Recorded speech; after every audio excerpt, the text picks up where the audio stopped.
స్వామి పుష్కరిణీ స్నానం సద్గురో పాదసేవనం ఏకాదశి వ్రతం చాపి త్రయం అత్యంత దుర్లభం అంటారు. వెంకటాచలం విషయంలో ఆ కొండ ఎంత గొప్పదో, స్వామి ఎంత గొప్పవాడో, అక్కడ ఉన్నటువంటి పుష్కరిణి కూడా అంత గొప్పది. దానికి స్వామి పుష్కరిణి అని పేరు. స్వామి పుష్కరిణి స్నానం దొరకమంటే దొరికేది కాదు అని చెప్పబడినటువంటి జాబితాలో ఒకటి స్వామి పుష్కరిణిలో స్నానం చెయ్యడం. సద్గురువు పాదసేవనం, సద్గురువు యొక్క పాదసేవనం లభించమంటే లభించదు.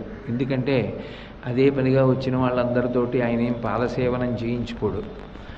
సద్గురువు పాదసేవనం ఏకాదశి వ్రతం చాపి, ఏకాదశి వ్రతం అంత తేలికైన విషయం కాదు. ఎందుకని అంటే ఏకాదశి వ్రతం చేసేటప్పుడు మనసులో దానికి పూర్వాంగంగా చెయ్యవలసినటువంటి భావన గురించి వింటే ఉద్విగ్నత కలుగుతుంది. అయ్య బాబాయ్, అసలు అలాంటి భావన చేసి వ్రతం చేయగలమా అనిపిస్తుంది. అందుకే ఏకాదశి వ్రతం చాపి త్రయం అత్యంత దుర్లభం.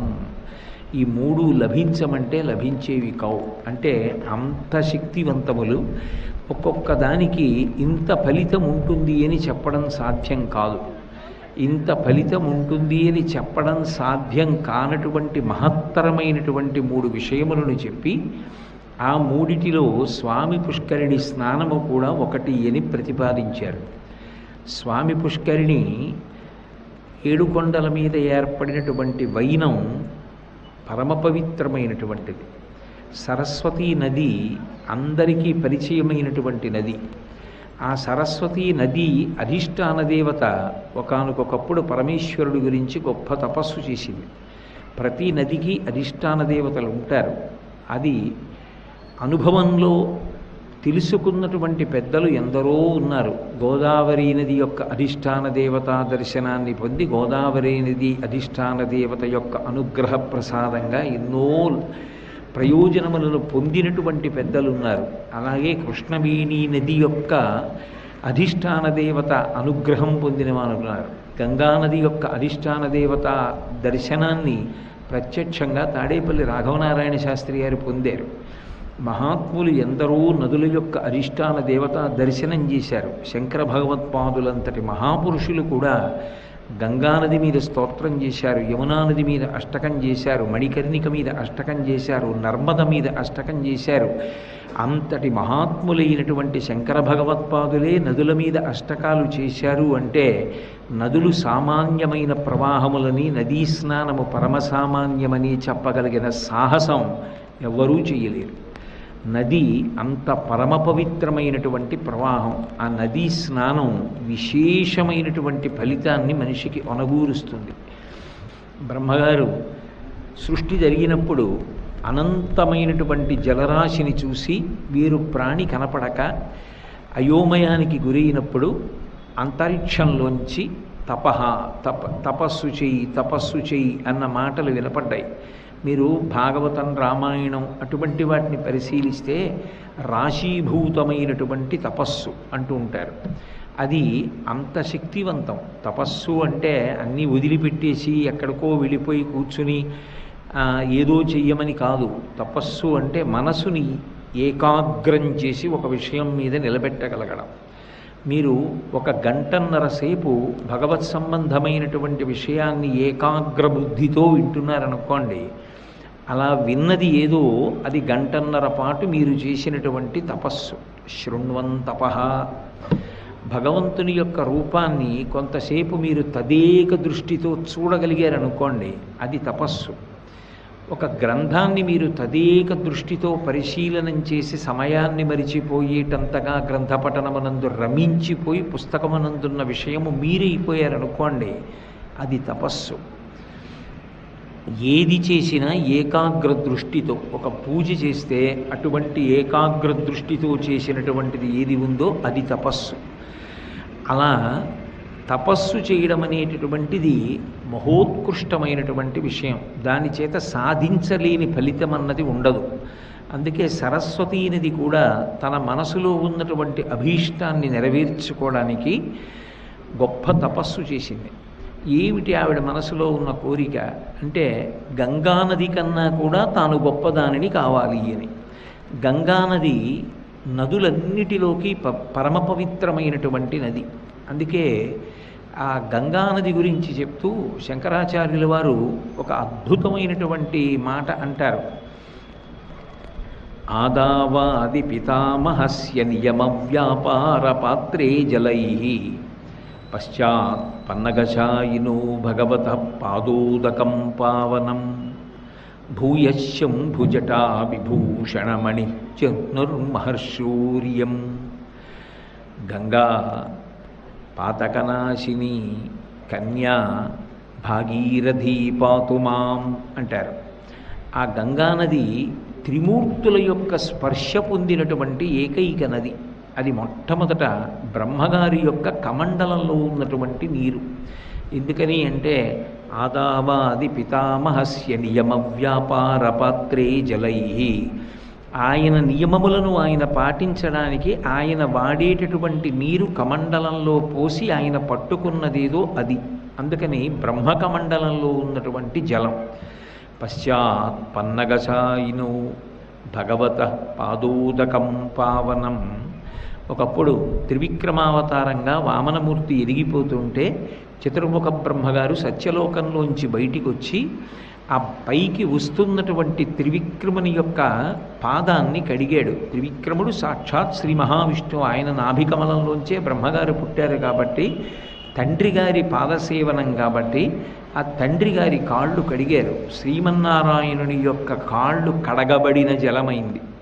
బ్రహ్మగారు మొట్టమొదట తన కమండలంలో పట్టుకున్న నీటితోటే శ్రీ మహావిష్ణువు యొక్క పాదములు కడిగారు. ఇప్పుడు దానికి బ్రహ్మస్పర్శ ఉన్నది, విష్ణుస్పర్శ ఉన్నది. అది ఆకాశగంగయ్యి ప్రవహించింది. గయోపాఖ్యానంలో ఆ గయుడు అంటాడు, ఆకాశగంగలో అణిగియుండెదనన్న అతని పాదములందే అది జనించే అంటాడు.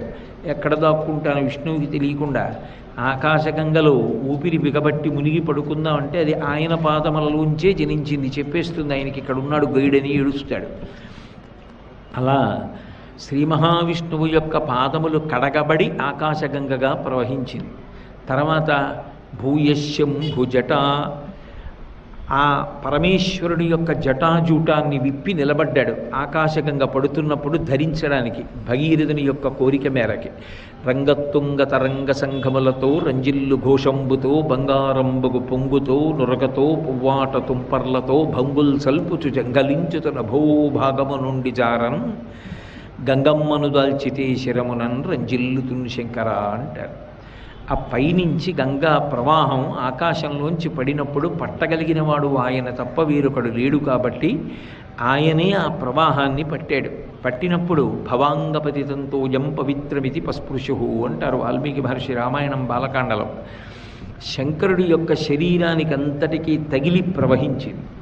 ఆ పడినప్పుడు ఆ జటాజూటాన్నంతటినీ విప్పి నించున్నాడు కాబట్టి ఆ తెల్లటి గంగాజలం ఆయన యొక్క జటాజూటం నుంచి జాలువారుతుంటే అది భూయశంభు జటా విభూషణమణి.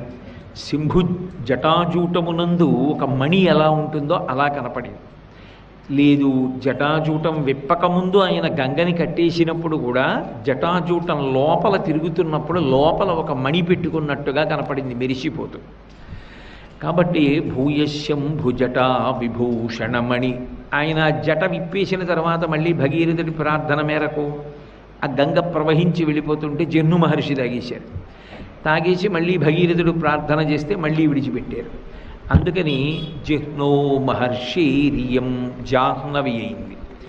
కేవలం బ్రహ్మ విష్ణు మహేశ్వర స్పర్శ మాత్రమే కాదు, ఋషి స్పర్శ కూడా ఉంది. ముగ్గురు త్రిమూర్తుల యొక్క స్పర్శ, అలాగే జహ్ను మహర్షి యొక్క స్పర్శ, నలుగురి స్పర్శతోటి ఆ గంగా నది ప్రవహించింది. కాబట్టి ఆ గంగ ఏదైతే ఉందో అది పరమ పవిత్రమైనటువంటి ప్రవాహం. అందుకని కన్యా పాతకనాశిని భగవతి భాగీరథి పాతుమాం అంటారు. ఓ కన్యా కల్మషనాశిని భగవతి భాగీరథి పాతుమాం, నన్ను రక్షించు అంటారు శంకరాచార్యులు వారు. గంగ విషయంలో పెద్దలు ఒక మాట చెప్తారు. గంగానదికి వెళ్ళి స్నానం చేయడం అంత గొప్ప విషయమూ లేదు. తీర్థముల యందు గంగ కన్నా గొప్పది లేదు లోకంలో. గంగా స్నానం ప్రయత్నపూర్వకంగా వెళ్ళి చెయ్యక్కర్లేదుట. గంగానది గంగానది గంగానది అని 3 మాటలంటే చాలు, వాడు ఆ రోజున గంగానది స్నానం చేసినట్టే. ఏ విధంగానైతే భగవంతుని యొక్క నామస్మరణ చేస్తూ వెళ్ళిపోయినటువంటి వాళ్ళు ఇక మళ్ళీ రాకుండా భగవంతుని యందు ఐక్యమైపోతారో, అలాగే గంగానది ప్రవాహాన్ని ఒక్కసారి జ్ఞాపకం చేసుకుంటూ శరీరం వదిలిపెడుతున్నప్పుడు ఆ గంగస్మరణతో వెళ్ళిపోయినటువంటి వాడెవరుంటాడో అటువంటి వాడు కూడా ఇక తిరిగి రాడు. ఈ మాట నేనండం కాదు, శంకర భగవత్పాదులు అన్నారు. మాతా జాహ్నవి శంభు సంగమిళితే మౌళౌ నిధాయాంజలిం త్వత్తీరే వపుషోవసాన సమయే నారాయణాంఘ్రిద్వయం సానందం స్మరతో భవిష్యతి మమ ప్రాణ ప్రయాణోత్సవే భూయాద్భక్తిరవిచ్యుతా హరిహరద్వైతాత్మిక శాశ్వతి అన్నారు. మాతా అమ్మా అని పిలిచారు గంగని. మాతా జాహ్నవి శంభు సంగమిళితే మౌళౌ నిధాయాంజలిం. గంగానది ఆ పరమశివుని యొక్క జటాజూటమునందు ధరింపబడిన పరమ పవిత్రమైనటువంటి ప్రవాహం. శంభు సంగమిళితే మౌళౌ నిధాయాంజలిం త్వత్తీరే వపుషోవసాన సమయే నారాయణాంఘ్రిద్వయం సానందం స్మరతో భవిష్యతి మమ ప్రాణ ప్రయాణోత్సవే. ప్రాణములు వెళ్ళిపోతుంటే మరణకాలమునందు అనలేదు శంకరాచార్యులు వారు, మమ ప్రాణ ప్రయాణోత్సవే అన్నారు. అంటే సర్వసాధారణంగా భగవంతుడు ఒక వాహనం మీద ఊరిరిగింపుగా వెళ్ళిపోతున్నాడు అనుకోండి, చూసి అబ్బా ఎంత గొప్పగా ఉన్నాడో అని 2 చేతులు ఎత్తి నమస్కారం చేస్తాం. మమ ప్రాణ ప్రయాణోత్సవే, నా ప్రాణాలు పోవడం కూడా ఒక ఉత్సవంలా వెళ్ళిపోవాలి. ఎన్నో ఉత్సవాలు చేసి ఉండవచ్చుగాక, ఎన్నో ఉత్సవాలకి కార్యక్రమాలు తయారు చేసి ఉండవచ్చుగాక, ప్రవచనాలు చేసి ఉండవచ్చుగాక. ఆ ఉత్సవాలన్నీ ఒకెత్తు, ప్రాణం పోవడాన్ని ఉత్సవంగా మార్చుకోవాలన్నారు. ఎందుకని అంటే, ఈశ్వర ఇన్నాళ్ళు ఇందులో ఉండి మీ సేవ చేశాను, ఇప్పుడు ఇక దీని అవసరం లేదు, దీన్ని వదిలిపెడుతున్నాను. ఊపిరి అందట్లేదు, ఒళ్ళంతా చెమట పట్టేస్తోంది, మాట రావట్లేదు, మిమ్మల్ని మాత్రం స్మరిస్తున్నాను. ఆఖరి స్మరణ వరకు అదే చేస్తున్నాను. ఆ ఆనందం నిలబడడానికి శంకరాచార్యులు వారు చెప్పిన మార్గం ఏమిటంటే, గంగానది ఒడ్డున నిలబడినట్టు ఊహించుకుంటూ ఆ గంగా ప్రవాహాన్ని చూడాలట. ఏ వారణాసిలోనో ఏ కేదారేశ్వర ఘాట్లోనో నిలబడి వెడల్పుగా వెళ్ళిపోతున్నటువంటి ఆ గంగా ప్రవాహం మధ్యలో ఇసుక తెన్నెలు, వెనక్కి తిరిగి చూస్తే కేదారేశ్వరుడి ఆలయం, ఇటుపక్కకి తిరిగి చూస్తే మణికర్ణికా ఘాట్, విశ్వనాథుడి ఆలయం, ఆ తల్లి విశాలాక్షి, ఇవన్నీ స్మరిస్తూ మనసులో ఆ గంగానది ఒడ్డున నిలబడినట్టుగా భావన చేసుకుని మాతా జాహ్నవి శంభు సంగమిళితే మౌళో నిధాయాంజలిం త్వత్తీరే వపుషోవసాన సమయే నారాయణాంఘ్రిద్వయం సానందం స్మరతో భవిష్యతి మమ ప్రాణ ప్రయాణోత్సవే. పరమానందంగా అది స్మరిస్తూ ఆ గంగవంక చూస్తూ ఆ నారాయణుని యొక్క పాదములను మనసులో భావన చేస్తూ భూయాద్భక్తిరవిచ్యుత హరిహరద్వైతాత్మిక శాశ్వతి. విష్ణు ఒకడు శివుడు ఒకడు అన్న భేదభావం లేకుండా శివకేశవులుగా వెలుగుతున్నది ఒక్క మూర్తియే అన్న భావనతో గంగ ఒడ్డున నిలబడి గంగని చూస్తూ నారాయణాంఘ్రిద్వయం తలుచుకుంటూ, అమ్మా నా ప్రాణములు శరీరాన్ని విడిచిపెట్టి వెళ్ళిపోతుంటే, నా శరీరం భూమి మీద పడిపోతే చుట్టూ ఉన్నవాళ్ళు ఏడవచ్చుగాక, కానీ నా మటుకు నాకు అది మహోత్సవంగా, అమ్మయ్య పూర్ణాహుతి అయిపోయింది, వదిలిపెట్టేశాను శరీరాన్ని అని పరమానందంగా సానందం స్మరతో భవిష్యతి మమ ప్రాణ ప్రయాణోత్సవే. నా ప్రాణములు వెళ్ళిపోవడం ఉత్సవంగా పరమానందంగా నేను నిన్ను స్మరిస్తూ వెళ్ళిపోవాలంటే గంగ అంత గొప్పది. అటువంటి గంగతో అభిషేకం అంతకన్నా గొప్పది. వైశాఖ శుక్ల తృతీయ నాడు గంగోత్పత్తి అని జన్మ మహర్షి తాగి విడిచిపెట్టిన తిథి అదే అంటారు. అందుకే వైశాఖ శుక్ల తృతీయ నాడు ప్రయత్నపూర్వకంగా కాశీపట్టణానికి వెళ్ళడానికి ప్రయత్నిస్తారు. కాశీయో హరిద్వారో ఎక్కడో అక్కడ గంగా స్నానం చేయడానికి ప్రయత్నిస్తారు. అథవా గంగా జలాలైనా ప్రోక్షించుకుని ఒక్క చుక్క నోట్లో వేసుకుంటారు.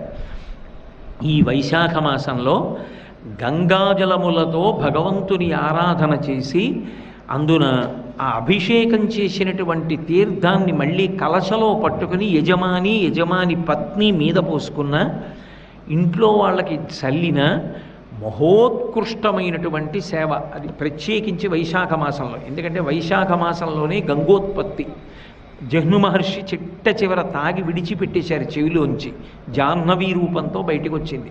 అందుకే ఆ గంగతో ఆరాధన చెయ్యడం అన్నది అంత గొప్పదైంది. అటువంటి గంగతో సమానం కావాలని సరస్వతీదేవి కోరుకుంది. మళ్ళీ వెనక్కి రండి, ఎక్కడ వదిలిపెట్టి గంగా ప్రవేశం చేశానో, గంగ గురించి చేశానో అక్కడికి మళ్ళీ రండి. ఆ గంగా నది నదులన్నిటిలోకి మహారాణి. ఆ గంగతో నాకు సమాన స్థాయి కావాలి, అది భగవంతుడు ఇవ్వాలి. అందుకని తపస్సు చేస్తోంది. ఆవిడ తపస్సు చేస్తుండగా పులస్త్య బ్రహ్మ వచ్చారు. పులస్త్య బ్రహ్మ స్వయంగా చతుర్ముఖ బ్రహ్మగారి యొక్క మానసపుత్రుడు. అటువంటి పులస్త్య బ్రహ్మ వచ్చినప్పుడు లేచి నిలబడాలి. మహాత్ములు ఎవరైనా వచ్చినప్పుడు వెంటనే లేచి నిలబడాలి ఒకసారి. అలా లేచి నిలబడకపోతే దోషం వస్తుంది. ఆ దోషం తొలగిపోవాలి అంటే మళ్ళీ వారే నీకేదో ఈ చిన్న కష్టంతో పోవాలి అంటారు. అలా అనకపోతే అది చాలా పెద్ద కష్టంగా వస్తుంది. అది అందుకు శాపం ఇస్తూ ఉంటారు. గజేంద్రమోక్షణ ఘట్టంలో ఇంద్రజుమ్న మహారాజు గారు ఆ పర్వత శిఖరం మీద కూర్చొని తపస్సు చేస్తుంటే అగస్త్య మహర్షి వస్తే లేచి నిలబడి అర్ఘ్యపాద్యాదులు ఇవ్వలేదని నువ్వు తమోబుద్ధితో ప్రవర్తించావు కాబట్టి గజయోని ముందు ఎందు పుట్టమని శపించాడు. అప్పుడు గజేంద్రమోక్షణ ఘట్టం వచ్చింది. కాబట్టి ఒకనాడాండ్రుపుడచ్యుతున్ మనములో నూహించుచున్ మౌనియై అకళంక స్థితియున్నచో కలశజుండచ్చూటికిన్ వచ్చి లేవక పూజింపక ఉన్న మౌనికది నవ్యక్రోధుడై మూఢా లుబ్ధకరీంద్రోత్తమ యోని పుట్టుమని శాపం బిచ్చ భూవల్లభ అంటారు గజేంద్రమోక్షణంలో. అందుకని ఎక్కువ దోషం రాకుండా, ఎక్కువ పాపం రాకుండా, ఎక్కువ కష్టపడకుండా మహాత్ములు ఒక శాపం ఇచ్చి ఆ పాపాన్ని కష్టాన్ని తగ్గిస్తూ ఉంటారు. అంతేగాని కోపం వచ్చి అనకూడదు. అది కూడా ఉత్తమ పురుష లక్షణంగా అవతల వారిని కాపాడడానికి కోపంతో ఏదో కొంతవరకు దాన్ని ఇచ్చి ఆపేస్తారు. సరస్వతీ నది మహాతల్లి, ఆవిడ ఎక్కువ బాధపడడం ఇష్టం లేక పులస్త్య బ్రహ్మ అన్నారు, నువ్వు నేను వచ్చినప్పుడు లేవకపోవడానికి, నమస్కరించకపోవడానికి, మర్యాద చెయ్యకపోవడానికి కారణం ఏమిటి? నీ మనసులో ఏదో ఒక కోరికతో తపస్సు చేస్తున్నావు. ఆ కోరికతో తపస్సు చేయడంలో నా రాకను విస్మరించి నాకు చెయ్యవలసిన ఉపచారం చెయ్యకుండా నిష్కారణమైన దోషానికి గురవుతావు. అందుకే నీ మనసులో నువ్వు ఏ కోరికతో తపస్సు చేస్తున్నావో ఆ కోరిక ఫలించకుండుగాక అన్నాడు. ఇప్పుడు ఆవిడ గంగతో సమానం ఎలా అవుతుంది? అవలేదు. ఆవిడికి చాలా బాధ కలిగి చటుక్కుని ముందు వెనకలో ఆలోచించకుండా పులస్త్య బ్రహ్మను ఉద్దేశించి ఒక మాట అంది, నువ్వు సాక్షాత్ చతుర్ముఖ బ్రహ్మగారి మానసపుత్రుడు కావచ్చు కాక, నీ వంశము పవిత్రము కావాలని, నీ వంశమునందు మహాత్ములు ప్రభవించాలని సహజంగా నువ్వు కోరుకుంటావు. కానీ నీ వంశము రాక్షస వంశం అయిపోవుగాక అన్నాడు. పులస్త్య బ్రహ్మ బాధపడి నేను శాపం నీకెందుకు ఇచ్చాను, నువ్వు నాకెందుకు ఇచ్చావు, ఏమైనా అర్థం ఉందా? ఏమమ్మా కోపంతో అంత మాట అనేసావే, నా వంశమే కళంకమైపోవాలన్నావే, నా వంశమే రాక్షస వంశం అయిపోవాలన్నావే, దోషం చేసింది నువ్వు కదా, అందుకు కదా శాపం ఇచ్చాను అంటే ఆవిడ తమాయించుకొని మళ్ళీ అంది, అన్న మాటని వెనక్కి తీయడం సాధ్యం కాదు. కాబట్టి నీ వంశము రాక్షస వంశం అవుతుంది. రావణ కుంభకర్ణాది మహారాక్షసులు ఉద్భవిస్తారు. కానీ దానితో పాటుగా నీ వంశమునకు ఎనలేని కీర్తి తేగలిగినటువంటి పరమధర్మాత్ముడైన విభీషణుడు కూడా నీ వంశంలో ఉదయిస్తాడు అని చెప్పారు. పులస్త్య బ్రహ్మ సంతోషించారు. సరస్వతీ నది యొక్క శాపాన్ని ఆమె కొంతవరకు మార్పు చేసింది కాబట్టి సంతోషించారు, స్నానం చేశారు, ఆయన వెళ్ళిపోయారు. సరస్వతీ నది మాత్రం భగవంతుని అనుగ్రహము చేత నేను సాధించలేనిది ఇది కాబట్టి నేను సాధించి తీరాలని మళ్ళీ తపస్సు ప్రారంభం చేసి కొంతకాలం అయ్యాక పరమేశ్వరుడు ప్రత్యక్షమయ్యాడు. ఏం కావాలని అడిగాడు. అడిగితే నేను గంగానదితో సమానురాలని కావాలి లేదా అధికురాలని కావాలి. ఆయన అన్నారు, పులశ్చ బ్రహ్మ ఏ మాట చెప్పారో అది సత్యం. నువ్వు గంగ కన్నా పవిత్రురాలివి కాలేవు. ఎందుకని అంటే గంగకి త్రిమూర్తుల స్పర్శ ఉన్నది, ఒక మహర్షి యొక్క స్పర్శ ఉన్నది. అది నీ విషయంలో అన్వయం చేయడం సాధ్యం కాదు. అందుకని నీవు నదులలో గంగ కన్నా గొప్పదానివి కాలేవు. కానీ నీకు ఒక వరం ఇస్తాను, పుష్కరిణిలలో నీకన్నా గొప్పది లోకంలో ఉండదు. నేను కలియుగంలో లోకాన్ని ఉద్ధరించడానికి శ్రీవేంకటేశ్వరుడన్న పేరుతో శేషశైలం మీద ఆనందనిలయ విమానంలో పద్మపీఠం మీద నిలబడి ఉంటాను. మహాలక్ష్మితో క్రీడిస్తూ ఉంటాను. ఆ సమయంలో నువ్వు నా పక్కన పుష్కరిణి రూపంలో ఉండు. 300 కోట్ల తీర్థములు నీ యందు స్నానం చేయడానికి వస్తాయి. 300 కోట్ల తీర్థములు నీ యందు ప్రవేశించి ఉంటాయి. కాబట్టి నీవు తీర్థరాజము అని పిలువబడతావు. తీర్థము అన్న మాటకు అర్థం ఏమిటంటే, ఒకప్పుడు అంగిరసాది మహర్షులు దీక్ష, తపస్సు ఈ రెండు చాలా చాలా గొప్పవి. దీక్ష అన్నమాట యజ్ఞ సంబంధమైనది. ఈ దీక్ష, తపస్సు రెండిటినీ చాలా కాలం వహించి వాళ్ళు ఉత్తమ లోకాలకి వెళ్ళిపోయే ముందు కొన్ని నదుల యొక్క జలములలో కొన్ని ప్రదేశములలో నిక్షేపించారు. వాళ్ళు నదీ జలములలో ఏ ప్రదేశముల యందు నిక్షేపించారో వాటిని తీర్థములని పిలుస్తారు. అందుకే అక్కడ స్నానం చేసినటువంటి వాళ్ళకి అటువంటి దీక్షా తపస్సుల యొక్క ఫలితం లభిస్తుంది. అందుకని వారు సమాజమునందు ఒక విశిష్ట స్థానాన్ని పొందినవారు అవుతారు. అందుకే తీర్థయాత్ర అంటారు. తీర్థయాత్ర అంటే నిజానికి స్నానం చేసి వచ్చాడు, అటువంటి పవిత్రమైనటువంటి జలముల యందు స్నానం చేసి వచ్చాడు కాబట్టి తీర్థయాత్ర. ఆయన ఇంటికి వెళ్ళి అడుగుతారయ్యా తీర్థయాత్ర విశేషాలు చెప్పండి అని అడుగుతారు. ఎందుకని అంటే ఇది విన్నంత మాత్రం చేత కొంత మనకి భాగ్యం. 2 తీర్థయాత్ర చేసి వచ్చిన వాళ్ళకు నమస్కారం చేస్తూ ఉంటారు, వారు ఓ మంచి పని చేసి వచ్చారు అని. కాబట్టి అటువంటి తీర్థమునందు స్నానమే ఎంత గొప్పదైతే 300 కోట్ల తీర్థములు స్వామి పుష్కరిణిలో ప్రవేశించి ఉంటాయి.